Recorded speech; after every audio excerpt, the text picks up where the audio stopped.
क्या आपको पता है मौत के बाद क्या होता है? कहाँ जाती है आत्मा? क्या होता है आत्मा के साथ?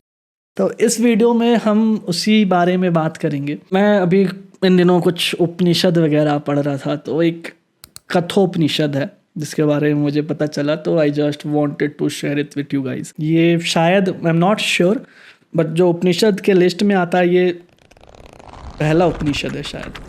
तो आज हम बात करेंगे कठोपनिषद की कहानी, जिसमें नचिकेता के बारे में बताया गया। तो ये कहानी शुरू होती है बहुत समय पहले से, ठीक है, हमेशा की तरह यार, बहुत समय पहले की बात है। एक ऋषि थे जिनका नाम था वाजश्रवस। उन्होंने डिसाइड किया कि अब हम एक यज्ञ करेंगे जिसमें जितनी मेरी धन संपत्ति है मैं सब दान कर दूंगा, सब, एक फूटी कौड़ी नहीं रखूंगा।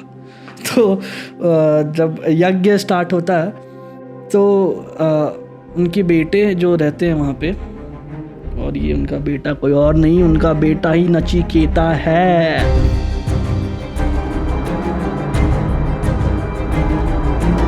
तो जो नचिकेता थे वहाँ पे वो देखते हैं कि ऋषि जो थे वो दान के नाम पे बूढ़ी लाचार गायों का दान कर रहे थे। तो उन्हें समझ नहीं आया कि उनके पिताजी बोल रहे थे कि मैं अपनी सारी संपत्ति दान करूंगा और अब बूढ़ी गायों का दान कर रहे हैं। तो वो जाके अपने पिताजी से पूछते हैं, पिताश्री मुझे बताइए कि आप मेरा दान किसको करिएगा? तो पिताजी एकदम क्रोध में आके, तुमको मैं बताता हूँ, तुमको तो मैं मृत्यु को दान कर दूंगा। तो जो नचिकेता थे वो इस बात को लेके सीरियस हो जाते हैं। उसके बाद फिर नचिकेता सीधा फोन लगाते हैं यमराज को कि हेलो, हाँ पापा बोल रहे आपके पास भेज देंगे। जस्ट किडिंग, उस टाइम फोन थोड़ी था। तो क्या करते नचिकेता स्वयं जाते हैं, मैं जाऊंगा यमराज के पास। नचिकेता जाते हैं सीधा यमराज के पास। अब उस मोमेंट पे यमराज वहाँ उपस्थित नहीं होते हैं। तो नचिकेता जो थे ऐसा नहीं सोचते कि चलो ठीक है अभी मैं घर चला जाता हूँ, यमराज जब आएंगे तब वापस चला आऊँगा। नो, नचिकेता वहाँ पर वेट करते हैं। 1 दिन यमराज नहीं आए, 2 दिन यमराज नहीं आए, 3 दिन यमराज नहीं आए। अब देखो भाई, यहाँ की ऐसे 1 दिन 2 दिन और मृत्यु लोक का 1 दिन 2 दिन तो अलग होता होगा ब्रो। ऐसा थोड़ी है कि यहाँ 24 घंटे यहाँ 24 घंटे वहाँ, कुछ तो होगा ना ऐसा डिफरेंस। तो नचिकेता वहाँ 3 दिन भूख प्यास सब त्याग कर बस यमराज की प्रतीक्षा करते हैं। यमराज आते हैं 3 दिन बाद, ऐसे देखते हैं कि बालक भूखा प्यासा मेरी प्रतीक्षा कर रहा है। अरे वाह भाई, एकदम प्रसन्न, एकदम टॉप लेवल खुशी।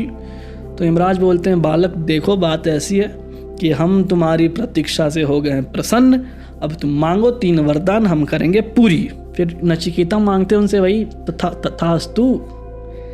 तो जो पहला वर मांगते हैं नचिकेता, बोलते हैं कि यार यमराज जी, मेरे पिताजी जो हैं वो हमेशा गुस्सा करते रहते हैं, तो एक काम करिए आप हमारे पिताजी का थोड़ा गुस्सा ठंडा कर दीजिए। तो यमराज जी क्या बोलते हैं?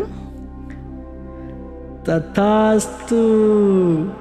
फिर नचिकेता मांगते हैं दूसरा वरदान, वो अग्नि विद्या जो स्वर्ग प्राप्ति का मार्ग दिखाती है। फिर यमराज क्या बोलते हैं? तथास्तु। फिर आती है तीसरे वर की बारी। जब तीसरा वर मांगने की बारी आती है तो नचिकेता बोलते हैं, मुझे मृत्यु का सच जानना है, आखिर क्या होता है मृत्यु के बाद, आत्मा कहाँ जाती है, आत्मा जीवित रहती है या मर जाती है, मुझे बताइए। तो यमराज बोलते हैं, ब्रो ये क्या पूछ लिया, तुम मांगो यार, तुम धन मांगो, घोड़े मांगो, जेवर जवाहरात मांगो, अप्सराएं मांगो। तो नचिकेता बोलते हैं, यमदेव मैं ये सब लेकर क्या करूँगा जब मुझे पता ही नहीं है जीवन है क्या, कब मेरी मृत्यु हो जाए और ये सारी मटेरियलिस्टिक चीज़ें मेरे लिए कोई मूल की ही ना रह जाए, तो मैं क्या करूँगा, मुझे तो आप बता दीजिए मृत्यु का सच क्या है। अब जाकर यमराज नचिकेता को वह ज्ञान देते हैं जिसे जानकर किसी का भी मृत्यु का डर खत्म हो जाता है। वो बताते हैं कि आत्मा ना तो जन्म लेती है ना मरती है, ये नष्ट नहीं हो सकती, ये सदा अमर रहती है। और जो आत्मा को जान लेता है वो मोक्ष को प्राप्त कर लेता है। यमराज नचिकेता को बताते हैं कि ओम ही ब्रह्म का प्रतीक है, यही परा और अपरा विद्या का मूल है। जो इसका ध्यान करता है वो परमात्मा में लीन हो जाता है।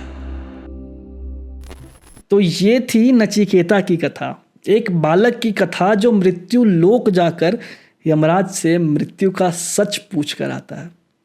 अगर आपको ये वीडियो पसंद आई तो अपनी फ्रेंड्स एंड फैमिली के साथ साझा करिए। और guys please do like share and subscribe to my channel. अगर आपको ऐसे ही कुछ इंटरेस्टिंग हिडन माइथोलॉजी फैक्ट्स जानना है, क्योंकि आई एम एक्सप्लोरिंग और आई एम प्लानिंग कि मैं ऐसी कुछ और वीडियोस बनाता रहूँगा। Okay, see you soon, bye bye.